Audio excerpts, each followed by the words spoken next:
스님의 양력 소개가 있겠습니다. 1999년 해인사 임산궁현 스님을 은사로 삼위계를 수계하셨습니다. 2008년 직지사에서 비구계를 수계하셨습니다. 2011년 송광사 유락승가대학원 수료하셨습니다. 현재 해인 총립 해인사 상임 포교사로 계십니다. 길상사에서 교무국장 소임도 보시고 세 분의 주지스님을 모신 이력이 있으십니다. 현재 BTN 불교TV 광우 스님의 소나무와 BBS 불교방송 라디오 오늘도 두근두근 광우입니다. 복짓는 공덕 광우 자용입니다를 진행하고 계십니다. 나 라디오 그만둔 지 꽤 됐는데.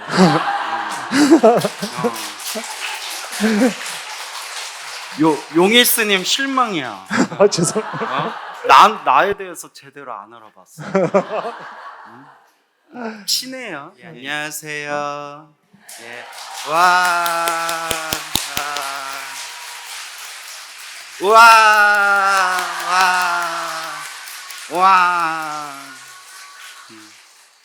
안녕하세요. 왕 중에 제일 좋은 왕이 누구죠? 우왕. 예, 우왕. 만나서 반갑습니다. 예. 오늘 또 이렇게 길상사 1호 법회에서 여러분들 만나 뵙게 되어서 반갑고요. 길상사에 정말 오랜만에 온 것 같아요. 반가워요, 여러분. 예. 제가 길상사하고 인연이 깊어요. 서울에 올라와서 제가 머리 깎고 출가하고 서울에 올라와서 처음으로 제가 짐을 푼 곳이 길상사예요. 예. 전생에 업이 많았는지 그때 일을 너무 많이 해가지고 그래서 한동안 길상사 나온 뒤에는 당분간 나 길상사 가기 싫다 할 정도로 일을 엄청 많이 했어요. 예. 원주, 포교, 교무, 템플스테이까지 다 했었어요. 예. 그래서 아이고 광우 스님 없으면 길상사 문 닫겠다라고 신도들이 스님들이 우스갯소리로 얘기할 정도로 열심히 이제 길상사에서 그렇게 또 포교 활동을 했죠. 제가 길상사 이제 오게 된 게 송광사 유런 벌써 한 15년 전이에요. 한 16년 전. 와, 오래됐네요. 그때 송광사 유런에서 한창 공부하고 있을 때 눈에 실명 위기가 왔어요. 눈이 실명 위기가 와서 너무 아파가지고 이제 졸업을 코앞에 두고 서울로 올라와서 이제 제 속가 아버지가 스님이시거든요. 다 알고 계시죠? 예, 방송에서 여러 번 얘기했는데 우리 아버지 스님 포교당에서 치료를 받고 이제 좀 요양을 해야 되는데 그때 주지 스님이 덕현 스님이란 분이었어요. 알고 계시나요?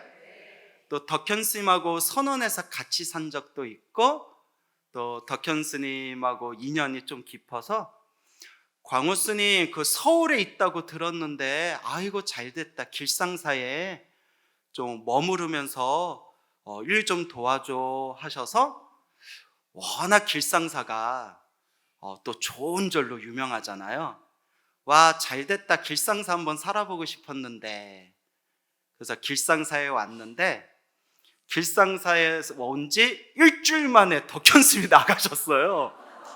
네, 공부하러 떠나셨어요. 그래서 제가 목미? 아니 사람 불러놓고 일주일 만에 나가셨어. 이거 어떻게 해야 되나? 나도 그냥 나갈까? 왜냐면 저 불러주신 주지스님이 나가셨으니까. 그리고 여차 하다가 덕운스님이라는 분이 주지가 되셨어요. 근데 덕운스님이 또 저랑 엄청 친했거든요. 그래서 덕운스님이 광우스님 어디 가지 말고 옆에서 나 도와줘야 돼 이래가지고 한 4년을 같이 살았죠.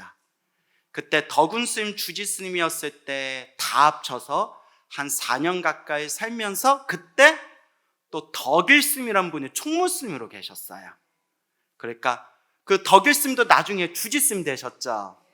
그래서 덕현스님, 덕운스님, 덕일스님, 길상사 3대 주지하고 인연이 있어요.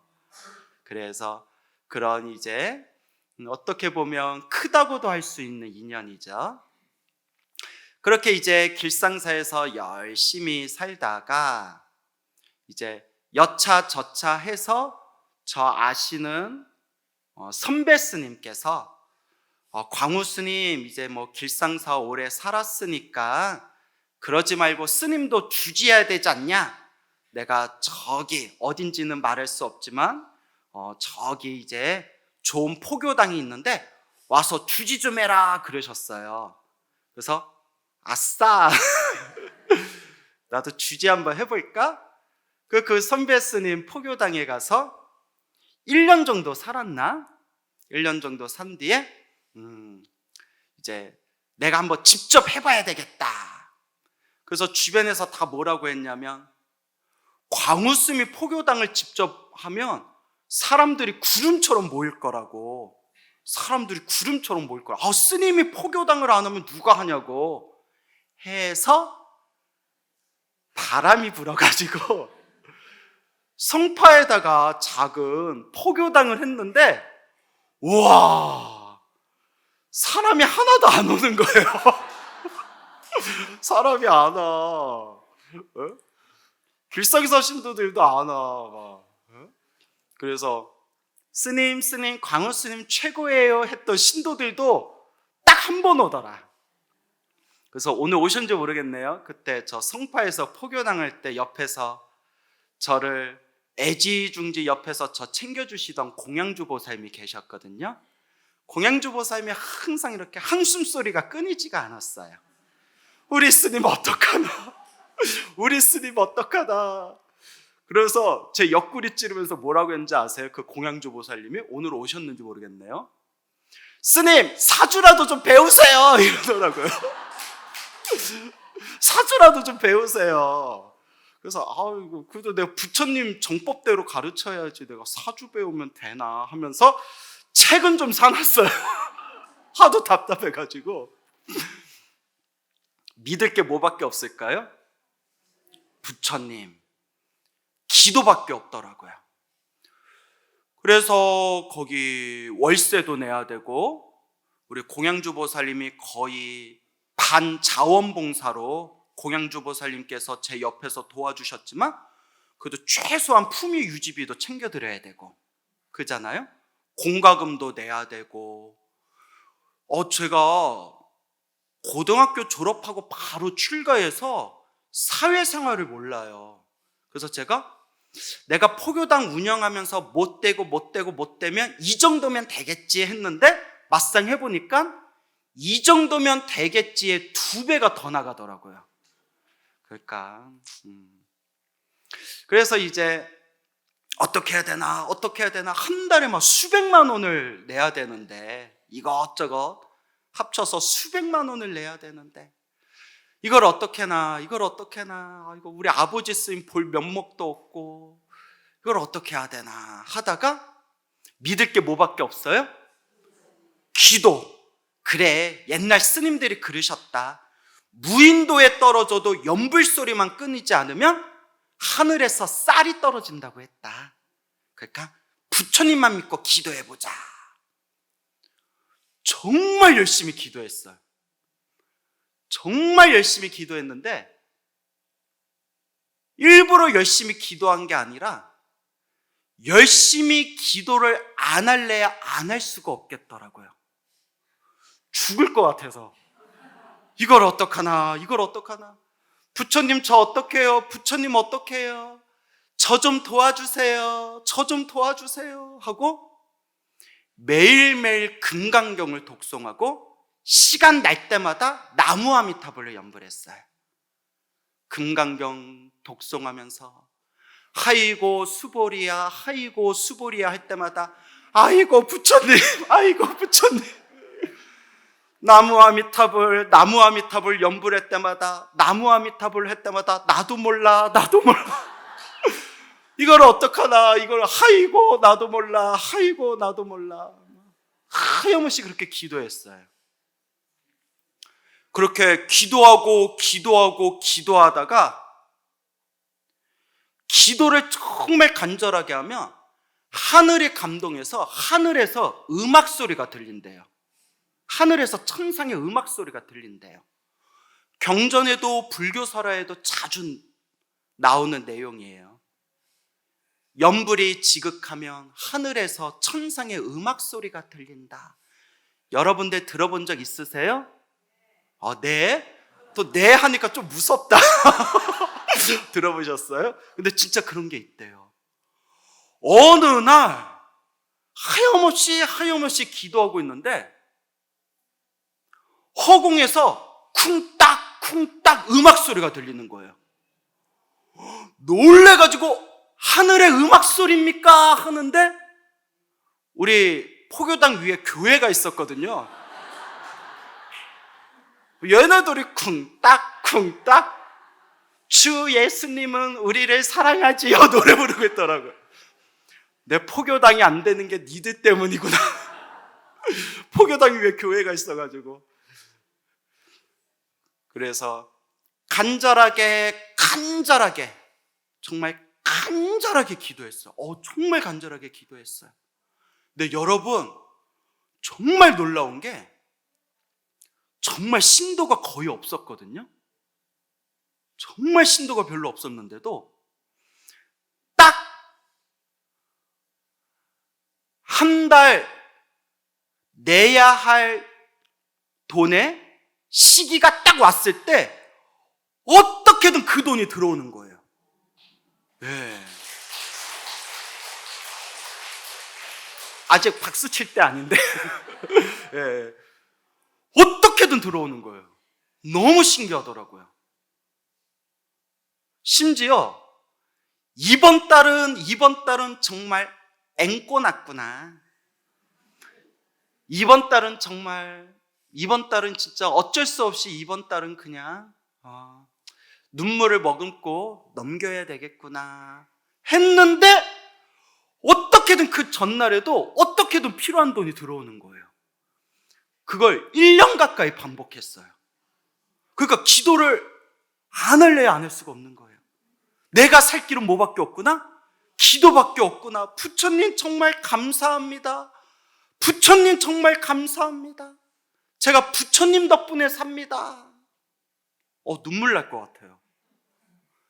그런데 사람의 욕심은 끝이 없고 중생의 집착은 헤아릴 수가 없구나. 그렇게 기도하면서 부처님 감사합니다. 이번 달도 잘 넘겼습니다. 이번 달도 잘 넘겼습니다 하다가 사람이 욕심이 생기더라고요. 금강경 독송하고 목탁 치면서 부처님께 감사의 기도를 올리면서 부처님 감사합니다. 이번 달도 잘 넘겼습니다. 이번 달도 잘 넘겼습니다. 근데 조금만 더 도와주시지. 조금만 더 도와주시지. 어떻게 애누리 없이 딱 내야 할 것만 도와줍니까? 하다못해 나도 아이스 아메리카노라도 하나 사 먹어야 될 거 아니에요? 딱 그만큼만 도와주시더라고요. 그렇게 하염없이 공부하면서 부처님, 제가 서울에서 이렇게 부처님 포교당을 열린 것도 부처님 가르침 세상에 널리 전하고 포교전법 열심히 하려고 제가 포교당 연 거 아닙니까?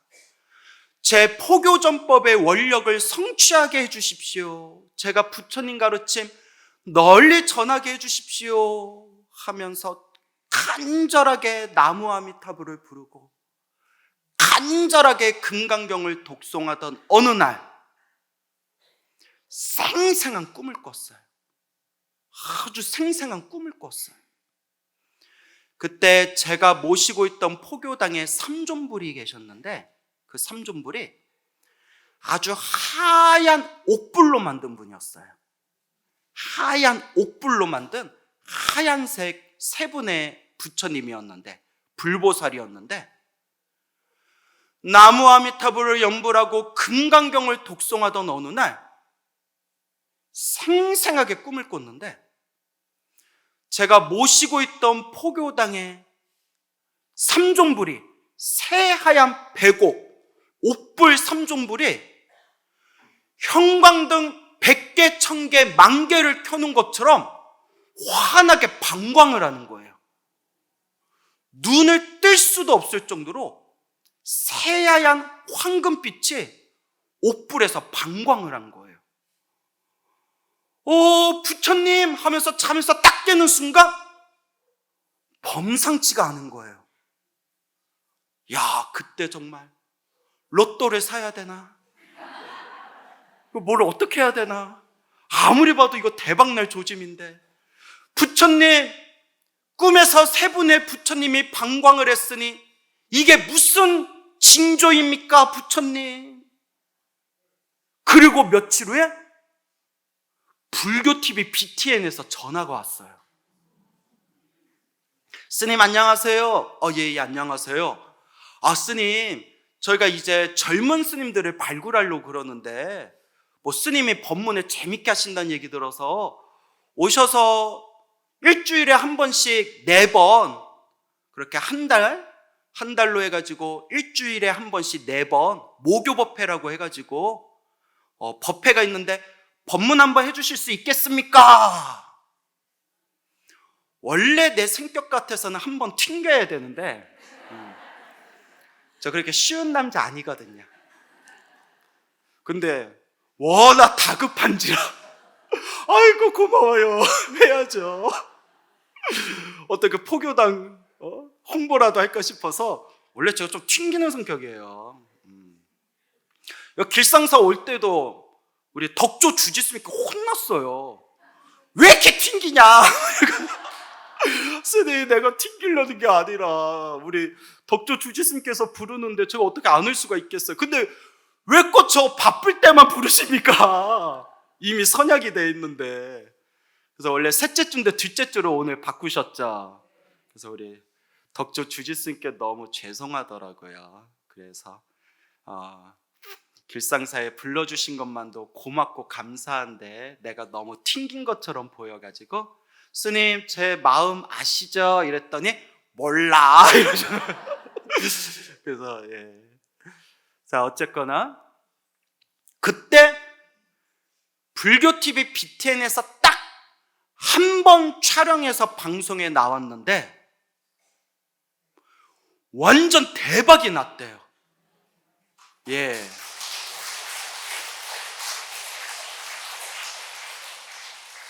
그때 제작국장님이, 그 당시 제작국장님이 직접 저를 불러서 스님, 깜짝 놀랄 만한 엄청난 호응을 얻었습니다.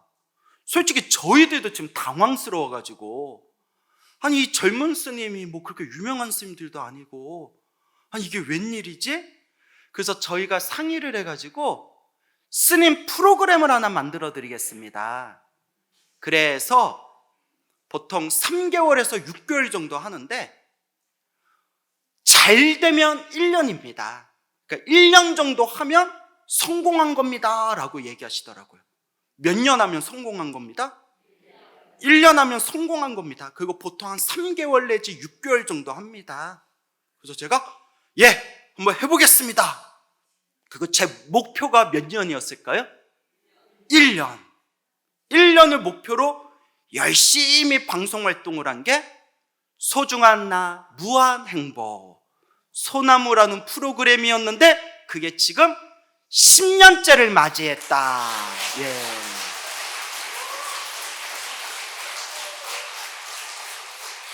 1년이 목표였는데 몇 년을 했어요? 10년. 그리고 역대 설법 프로그램 중에서 인기 순위 최다 1위래요.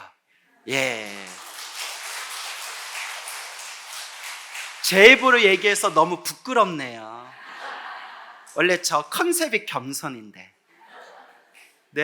제가 하고 싶은 얘기가 꿈에서 하얀 옥불로 된 부처님 세 분의 방광을 한 뜻이 바로 이것이었구나. 이것이었구나. 부처님이 가피를 내려주셨구나.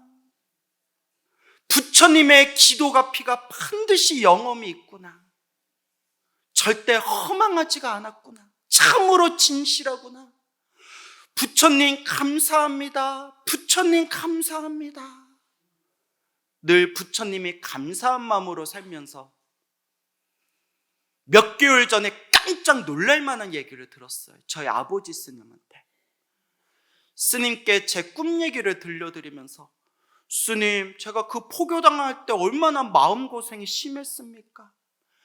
믿을 건 부처님밖에 없다 간절하게 염불하고 독경해서 제가 모시고 있는 포교당, 제가 모시고 있는 삼존불 부처님이 꿈에 나타나 환한 빛을 방광하는 걸 보고 제가 이렇게 전국구 법사스님이 되지 않았습니까?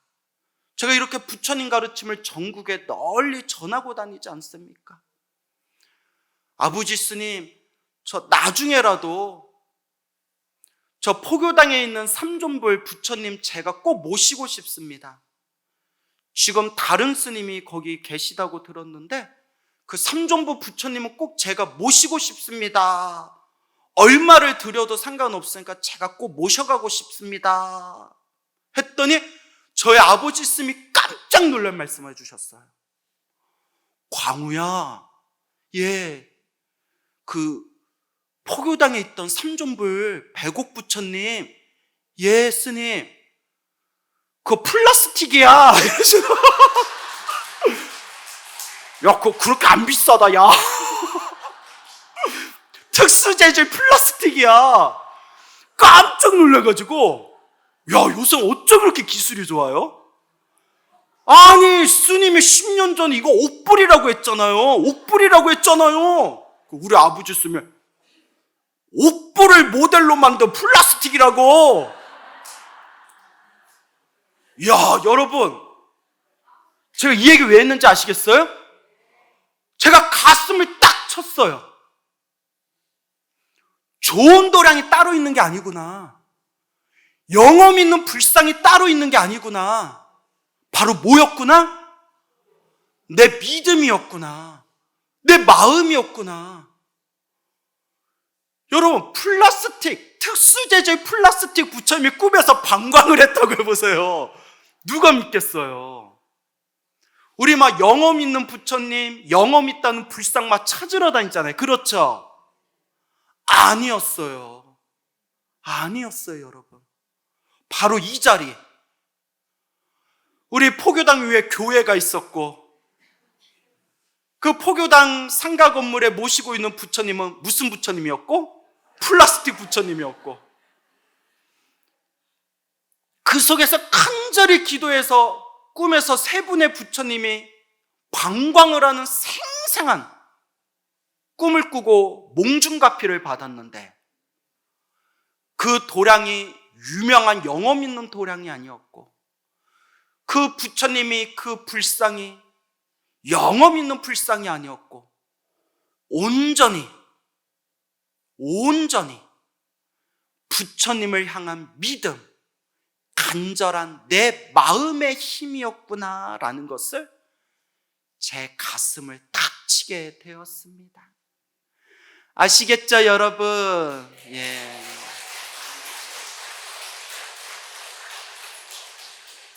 부처님 가피가 분명히 있어요. 그거 부처님 가피를 받으려면 공덕을 많이 지어야 돼요. 무엇을 많이 지어야 된다? 좋은 일도 나쁜 일도 다 내가 지은 업의 인연이다. 행복도 불행도 다 내가 지은 업의 인연이다. 행복해지고 싶다면, 행복한 삶을 창조하고 싶다면 스스로 복을 짓고 선업을 짓고 공덕을 닦아라 늘 말씀드리는 겁니다. 그래서 가피를 받으려면 무엇을 많이 지어라? 공덕을 많이 지어라. 그래서 기도할 때에는 가피 받고 싶을 때는 오가피차를 드시고, 공덕을 닦을 때는 무슨 떡을 먹어라? 콩떡을 먹어라. 이제 또 이렇게 제가 우스갯소리를 하죠. 결국은 마음이 중요한 거예요. 무엇이 중요한 거예요? 마음이 중요하다. 그리고 그 뒤로 제가 어떻게 되었느냐, 포교당 문 닫았어요. 네. 아까 우리 저랑 친분이 깊은 우리 용희 스님도 스님 포교당 그때 왜 하다가 그만두셨어요? 라는 것도 우리 용희 스님이 저한테 물어보고, 그런 질문도 많이 받고, 지금도 스님 왜 주제 안 하시냐, 왜 따로 불사 안 하시냐, 왜 따로 뭐 포교당 같은 거 왜 안 하시냐, 뭐 이런 얘기를 많이 들어요. 또 지방에 있는 또 작은 절에서는 저 주지로 오라고 주지자리 나온 적도 있고 한데, 제가 그 짧은 시간 포교당을 하면서 느낀 게 뭐냐. 첫째, 남말 듣지 말자. 남들이 다 광우 쓰면 포교당하면 사람들이 구름같이 모일 거야 라고 했는데, 그 말 듣고 포교당했다가 내가 아주 그냥 스트레스 받아서 쓰러진 줄 알았어요. 그래도 세상에 나쁜 게 없어요. 그 덕분에 뭐 하나는 열심히 했다? 기도 하나는 열심히 했죠. 정말 그때 간절하게 기도했어요. 그리고 두 번째, 제가 확연하게 느낀 게, 사람은 솔잎을 먹고 살아야 된다. 성충이는 솔잎 먹고 살아야 된다라는 말 아시죠? 사람은 솔잎을 먹고 살아야 된다. 이 말은 성충이가 솔잎 먹고 살듯이 사람도 자기 성향을 잘 알고 자기가 무엇을 가장 잘할 수 있는지를 알아야 된다라는 뜻이에요. 무슨 말인지 알겠죠? 그래서 느낀 게, 정말 처절하게 느낀 게, 뼛속까지 느낀 게, 나는 주지는 못하겠다. 나는 그냥 이렇게 공부하고 부처님 가르침 사람들에게 재미있게 전하는 게 바로 이번 생 나의 솔잎이다라는 생각이 들더라고요. 그리고 제가 이런 얘기하면 스님들이 광우야 잘난 척 좀 하지 마 하고 스님들한테 혼나는데, 저는 세상에서 가장 행복한 게 공부하는 거예요. 공부할 때가 제일 행복해요. 그래서 정말 체력만 된다면, 제 눈이 너무 나쁜데 눈도 좀 좋고 체력만 된다면 하루 종일 공부하고 싶어요.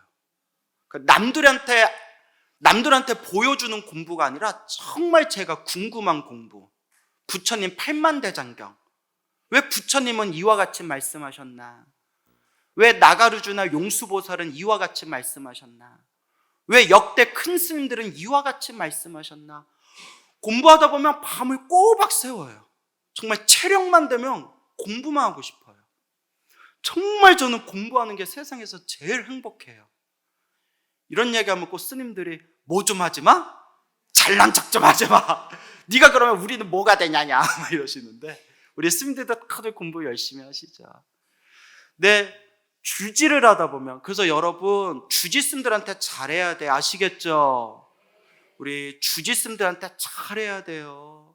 주지 스님들은 평소에 일상생활 가운데 자기 시간 없이 신도들 다 만나야 되고, 신도들 얘기 다 들어줘야 되고, 절집, 살림 돌아가는 거 다 봐줘야 되고, 그리고 부처님 가르친 전법 포교하느라고 자기 시간이 없어요. 그래서 이런 얘기예요. 세상에 주지 스님들은 대단하시다. 아니 왜요? 여자 하나도 감당을 못해서 이혼하는 이 시대에 주지 스님은 몇 명을 상대하는 거냐? 가만히 보면 남편 때문에 스트레스 받은 여자들이 와가지고 주지 스님 붙들고 하소연하는 게 바로 이 절집이거든요. 제 말이 너무 지나쳤나요? 동감하시죠? 주지 스님 너무 대단하시다고. 과거에 계셨던 우리 주지 스님, 길상사 주지 스님들이 저마다 활동을 너무 잘하셨지만 또 지금 들리는 이야기들이 덕조 주지스님이 오신 뒤로 원래 길상사가 빛이 났지만 덕조 주지스님이 오셔서 지금 더 빛이 나고 있대요. 맞습니까? 예. 그러니까 주지스님 많이 도와드리세요. 알겠죠? 저는 시켜줘도 못해요. 저는 시켜줘도 못해요.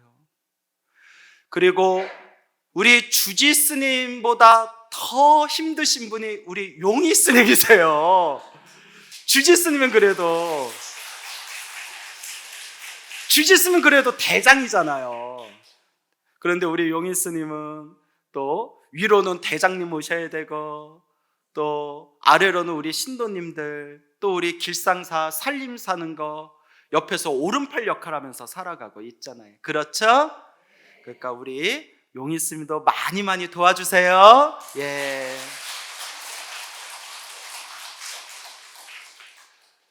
제가 항상 우리 불자님들에게 신도님들에게 여러분 인생은 원래 괴롭습니다. 인생 살아가는 건 원래 괴롭고 답답한 일입니다. 그래서 부처님께서도 우리 중생이 살아가는 세계를 사바세계라고 하지 않았습니까? 사바세계를 참아야만 살 수 있는 세계. 뭐 해야만 살 수 있는 세계? 참아야만 살 수 있는 세계다 라고 말씀하시지 않았습니까? 그래서 인생 살아가는 게 원래 힘들고 괴롭고 답답해요. 그래서 늘 불자님들에게 제가 간곡하게 드리는 이야기가 여러분 힘들고 괴롭고 답답한 게 누가 지은 업입니다? 내가 지은 업입니다. 그러니까 누가 닦아야 됩니다? 내가 닦아야 됩니다. 그러니 힘들고 괴롭고 답답할 때 더 간절하게 기도하십시오. 업장소멸하십시오. 더 간절하게 기도하십시오라고 늘 말씀을 드리는 겁니다. 간혹 스님들께 이런 이야기를 들어요. 광우 스님은 좀 젊은 스님 치고는 굉장히 좀 예스러운 맛이 있다고. 그래서 내가 속으로 사갔다는 뜻인가? 무슨 말씀이세요? 약간 법문하는 것도 그렇고 말하는 것도 그렇고 약간 사고방식이 옛날 우리들이 모시던 노스님하고 약간 닮은 것 같다고. 노스님들하고. 그래서 이런 말씀을 하시더라고요. 젊은 스님들은 그렇게 스님처럼 뭐 참선이나 명상에 더 관심을 가지지 스님처럼 뭐 염불해라 기도해라 뭐 염불과 기도에 대해서 그렇게 집중해서 얘기를 안 하는데 광우스님은 항상 염불, 기도, 뭐 복지어라 이런 얘기를 많이 하네. 그러니까 옛날 약간 우리 노장님들한테 듣던 법문들이 생각나. 그때 내가 왜 그런가 하고 딱 생각해 보니까 저희 아버지 스님 영향이에요. 저희 아버지 스님이 저 낳고 늦게 출가하셨는데 죽으나 사나 뭐 하셨다? 오로지 목탁 두드리셨어요. 오로지 신묘장구 대다라니 오로지 다라니 기도하셨어요. 그래서 여러분들 신묘장구 다라니 많이 외우고 계십니까? 어떤 기도를 하든 하나로 통하지만 특히 부처님 오신 날에는 다라니 기도를 많이 해야 된다라는 말씀을 드려요. 무슨 기도를 많이 해라? 다라니 기도를 많이 해라. 연등 달았니? 아직 안 달았니? 이렇게 다라니 기도를 많이 해야 된다. 죄송합니다. 수리수리 마수리 수수리 사바. 연등 다셨어요? 얼마 전에 우리 아버지가 기분이 막 좋으신 거예요.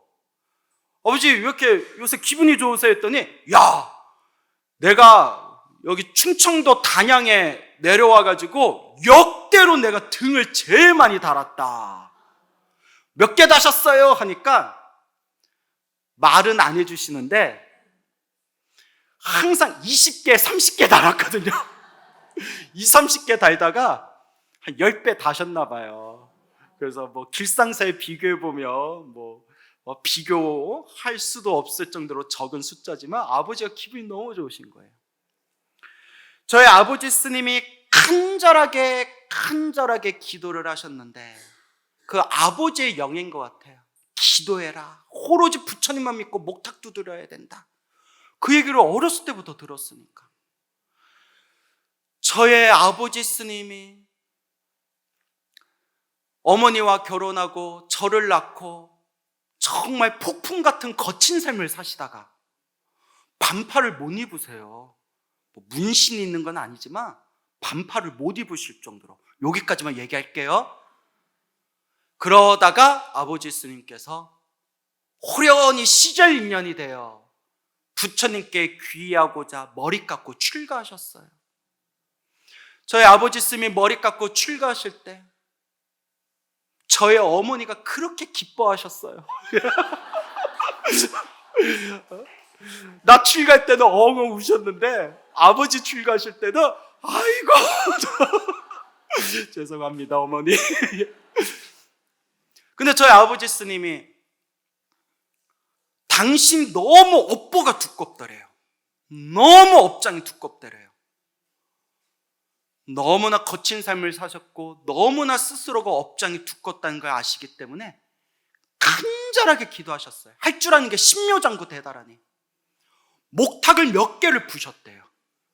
앞에 가사가 다 뜯겨져 나갔어요.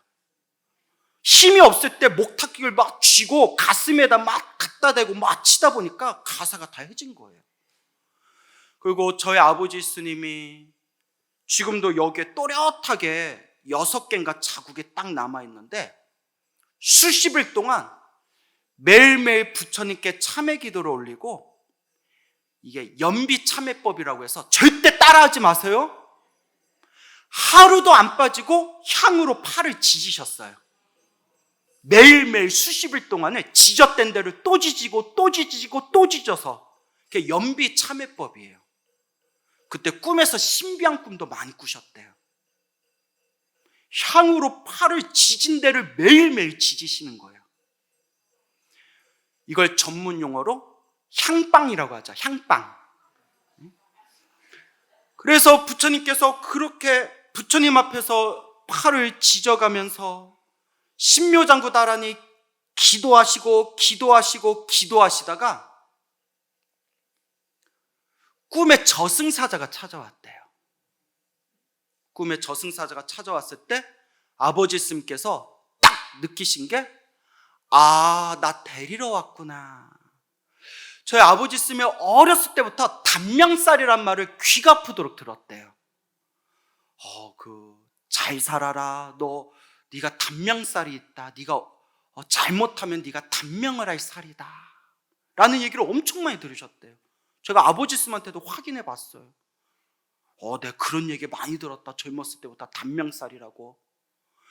그때 저승사자가 딱 나타났을 때 내가 단명살이라고 하더니 저승사자가 찾아왔구나. 그때 딱 이렇게 얘기하셨대요. 저승사자 양반, 내가 부처님께 귀해서 머리 깎은 부처님 제자가 됐으니 내가 부처님 열심히 시봉하면서 살 테니까 그냥 가시오 하니까 저승사자가 가야 안 가요? 그 자리에서 저승사자가 우리 아버지 스님한테 절을 올리더니 샤르르르 사라지더래요. 그때 아버지 스님이 온몸에서 힘이 막 솟구치면서 지구에 있는 모든 산들을 막 뛰어넘으면서 허공을 막 날아다니는 꿈을 꾸면서 잠에서 딱 깨셨대요.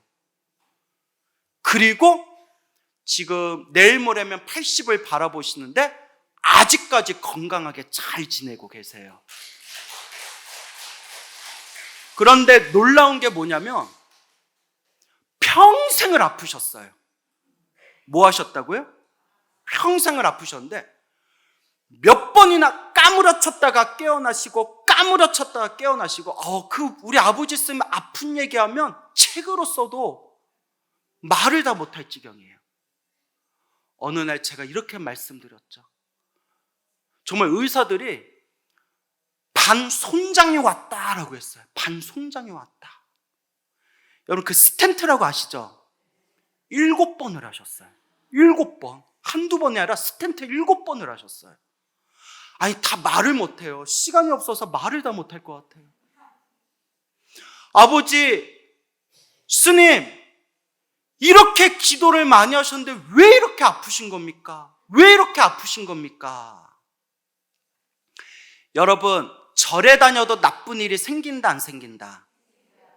기도 많이 해도 나쁜 일이 생긴다, 안 생긴다? 누구 업보다? 그때 아버지 있으면 이렇게 얘기하시더라고요. 광우야, 그나마 기도해가지고 죽을 업보를 무슨 업보로 바꾼 거다? 죽어야 할 업보를 몸이 아픈 업보로 바꿔서 크게 받을 걸 어떻게 받고 있는 거다? 크게 받을 걸 작게 받고 있는 거다. 내가 부처님 기도 아니었으면 벌써 죽었을 거다. 부처님 기도 아니었으면 벌써 죽었을 거다. 크게 받을 걸 작게 받고 있는 거다. 근데 지금 저희 아버지 있으면 살아오신 삶을 보면 죽었다 생각하는데 깨어나시고 죽었다 생각하는데 깨어나시는 거예요. 정말 신기해요. 심장투석 직전에 기적같이 발견해가지고 심장투석 가실 뻔했어요. 의사가 깜짝 놀라서 조금만 늦었으면 큰일 날 뻔했다고. 그런데 1년 만에 정상으로 돌아오셨어요. 뇌에 큰 문제가 생기실 뻔했는데 그것도 기적같이 가까스로 발견해가지고 역시 지금 아주 상태가 좋아지셨어요. 희한하죠? 그러던 어느 날이었어요. 작년에 있었던 일이에요. 작년. 여름에 너무 아프셨대요. 주무시다가 그 자리에서 막 자지러지게 막 까무러쳤다가 막 깨셨대요. 너무 아파서. 광우야, 내 평생 아팠지만 이렇게 아파 본 적도 처음이었다. 평생 아팠던 분인데 작년 여름에 너무 아프셨대요. 근데 참 부모 마음이 아프시면 나한테 연락할 법도 한데 아프다는 얘기 한 번도 안 하신 거예요. 왜일까요? 걱정할까 봐. 이게 부모의 마음이에요. 제가 걱정할까 봐 아프다는 얘기를 안 하시는데 주무시다가도 막 자지러지게 으악 소리 하면서 깨셨대요. 그러다 작년 백중을 코앞에 두고 백중 끝나고 병원 가야지, 백중 끝나고 병원 가야지 하다가 도저히 안 돼가지고 너무 아파서 서울에 오셔서 삼성병원에 가셨어요. 서울 삼성병원.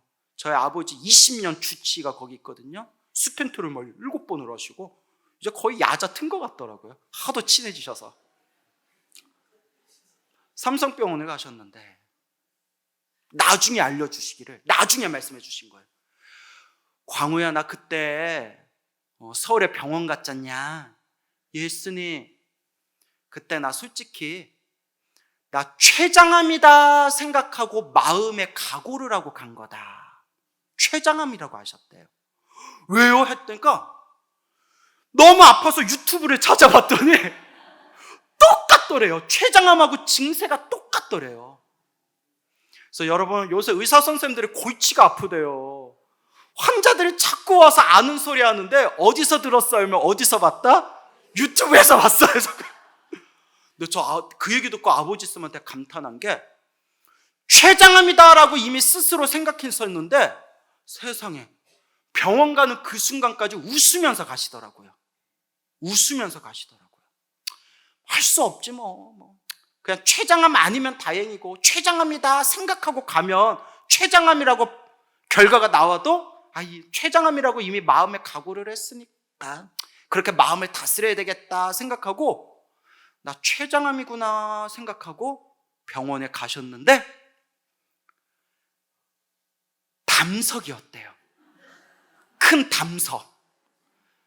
근데 여러분, 담석이 엄청 아프대요. 알고 계시나요? 엄청 아프대요, 담석이. 아이고 엄청 아프셨겠어요. 이거 어떻게 참으셨어요? 하고 의사가 얘기하더래요. 그 촬영하잖아요. 엄청 아프셨겠어요. 이걸 어떻게 참고 계셨어요? 빨리 병원에 오시지. 일주일 후에 다시 오세요. 일주일 후에 이거 뭐 수술 받을지 입원할지 일주일 후에 다시 결정하겠습니다. 광우야, 나 췌장암인 줄 알았는데 담석이란다. 그때 췌장암이요? 나 췌장암이라고 생각하고 갔다 왔다. 아유 아버지, 뭐 담석이라서 다행이에요. 아프더라, 너무 아프더라. 그래도 담석이니까 다행이잖아요. 그 뭐 레이저 같은 걸로 부셔야 된다면서요. 작년에 있었던 일이에요. 일주일 후에 다시 병원을 가야 되는데 우리 아버지 스님이 담석이고 너무 아프다는 얘기를 듣고 우리 아버지 찐팬인, 사실 내 찐팬이었는데 우리 아버지를 더 좋아하시더라고요. 저보다 3살 많으신 어느 중년의 보살님이 스님, 아버지 스님 아프시다는 얘기 왜 안 하셨어요? 제가 그날 회사 연찬해가지고 아버지 스님 제가 모시고 할게요. 아니요, 그럴 필요 없다고. 그래야 제 마음이 편할 것 같아요. 그래서 보살님이 차 가지고 와서 아버지 스님 다 모시고, 원래 제가 모시고 가야 되는데 이게 부모 마음인가 봐요. 그러니까 제가 걱정할까 봐 그런가 봐요. 이렇게 저를 병원에 안 데려가려고 그러세요. 부모님 입장에서 그게 이해가 가시나요? 그러니까 아들 입장에서 내가 모시고 가고 싶은데 아니다. 야, 그리고 늙은 중 젊은 중 두 중에 병원에 왔다 갔다 하면 또 사람들이 그것도 이상하게 본다. 야, 중 하나만 가자. 야, 뭐 이러셔서 그런가? 저희 아버지 되게 재밌으시거든요. 네. 그런가? 또 젊은 보살이 또 모시고 간데 또 그건 좋아하세요. 그래? 막 이러면서.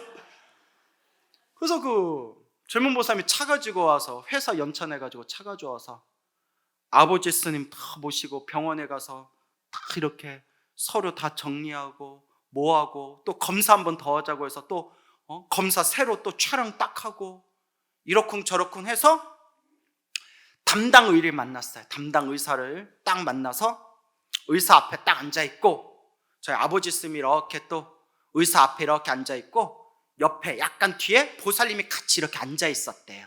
스님이 이렇게 이제 케어해 드리려고. 보살님도 옆에서 의사 선생님이 하시는 말씀을 같이 이렇게 듣고 있었는데, 의사가 또 일주일 전에 찍었고 오늘도 또 새로 한번 찍어봅시다 해가지고 뭐 수술을 해야 될지 뭐 레이저 시술을 할지 입원을 해야 될지 오늘 판단합시다 해가지고 다 검사를 다시 한 뒤에 딱 이렇게 설명을 듣는데 의사가 아무 말이 없더래요. 가만히 보더니 스님, 예, 담석이 흔적도 없이 사라졌어요. 뭔 말이에요? 아니, 나도 모르겠는데 담석이 흔적도 없이 싹 사라졌어요. 의사도 놀라고 아버지도 놀라고 옆에 케어해 주신 보살님도 놀라고 간호사도 놀라고 하늘도 놀라고 땅도 놀라고 병원에 기어다니다 깨고락지도 놀라고. 그게 무슨 말이야? 선생님, 담석이 흔적도 없이 사라졌어요. 물론 뭐 소변으로 나가기도 하고 대변으로 빠지는 경우도 있대. 어쨌거나 걱정 안 하셔도 돼요. 아프시면 다시 오세요. 그래서 담석이, 그렇게 여름 내내 아프게 했던 담석이 흔적도 없이 싹 사라졌대요. 저희 아버지 스님한테 스님 무슨 일이 있었던 겁니까? 담석이라고 딱 결과가 나오고 일주일 동안 간절하게 관세음보살을 염불 하셨대요. 관세음보살, 담석이라 다행입니다. 치료 잘 뵙겠습니다. 관세음보살, 딱 그것만 하셨는데 뭐가 사라졌다? 흔적도 없이 사라졌대요. 그리고 저한테 딱 하시는 말씀이 봐라, 내가 네 애비다 이러시나. 네. 부처님 감사합니다. 그래서 저희 아버지 스님이 당신 인생 중에서 지금이 제일 행복하시대요. 병원에 가면 온몸이 종합병원 수준으로 건강에 안 좋으셨지만 의사가 너무 관리 잘하고 계십니다. 지금처럼 관리하세요 할 정도로 건강도 너무 좋아지셨고, 그리고 너무 마음도 편안하시고 지금 너무 행복하시대요. 광우야, 내가 젊었을 때부터 절에서 스님들이 나를 보면 아유, 우리 도광 스님은 말년 복이 많아요. 말년에 복이 많아요. 말년에 아주 복이 많아요. 말복이에요. 하더니 내 말년에 이런 복을 누리는구나. 내가 너무 행복하다. 저는 그 이유를 알아요. 아버지가 왜 이렇게 행복하신지. 제가 용돈을 많이 드리거든요.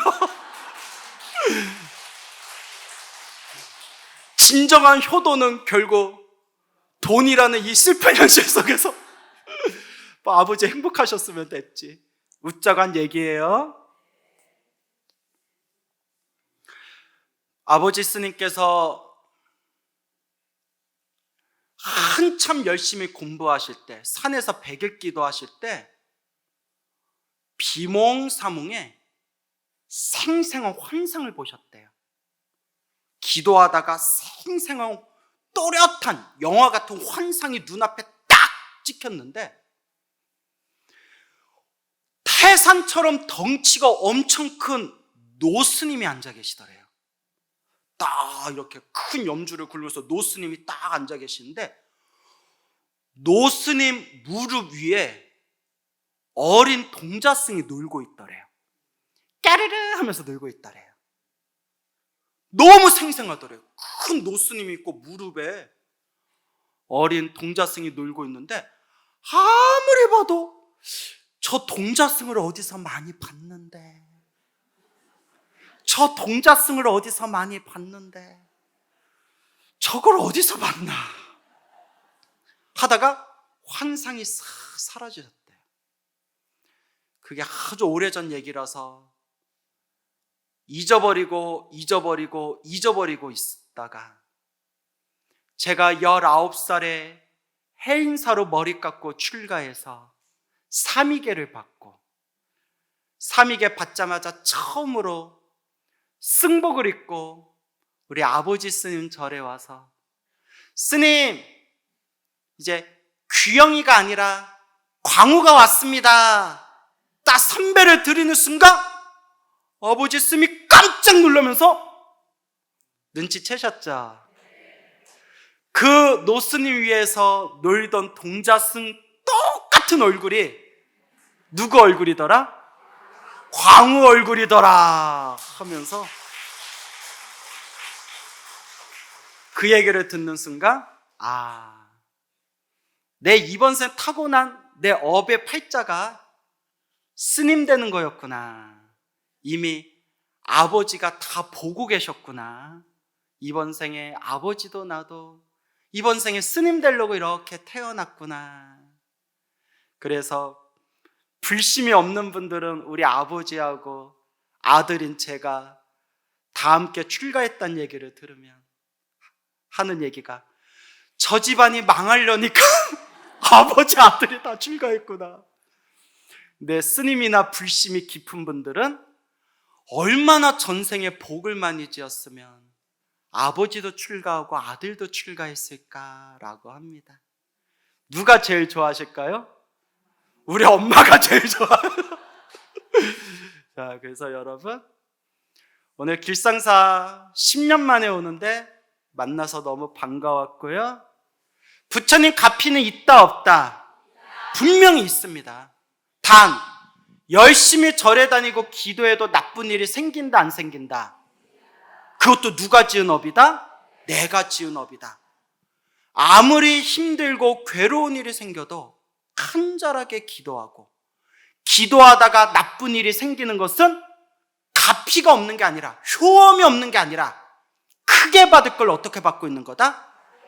크게 받을 걸 작게 받고 오래 받을 걸 짧게 받는 것이다 라는 믿음으로 꾸준히 잘 닦아나가시기 바랍니다. 성불하세요. 광호 스님이 옛날에 광호 스님 아닙니다.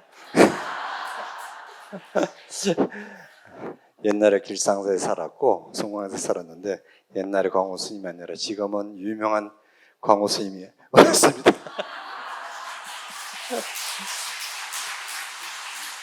감사합니다. 섭외가 너무 어렵더라고요. 스케줄이 너무 빡빡해가지고 그래도 이렇게 이제 광호 스님 와가지고 여러분이 좋아하는 본문을 잘 들으셨죠? 다음 달에는 이제 청전 스님을 모십니다. 청전 스님은 신학대학을 다니시다가 출가하신 분이에요. 송광사 스님이십니다. 달라일라마 달람살레에서 수행을 오랫동안 하셔가지고 지금은 국내에 계셔요. 그래서 다음 달에는 청전 스님 모시고 법문을 들을 예정입니다. 그 다음 달에는 누구 모실까요? 한번 여러분 말씀하십시오. 그럼 섭외할게요. 꼭 법문 듣고 싶은 스님 계시면은 종무서에 남겨주십시오. 오늘 광호 스님 법문 잘 들으시고 다시 한번 박수를 보내주시고 다음 달에 청전 스님 모시고 다시 법문 듣도록 하겠습니다.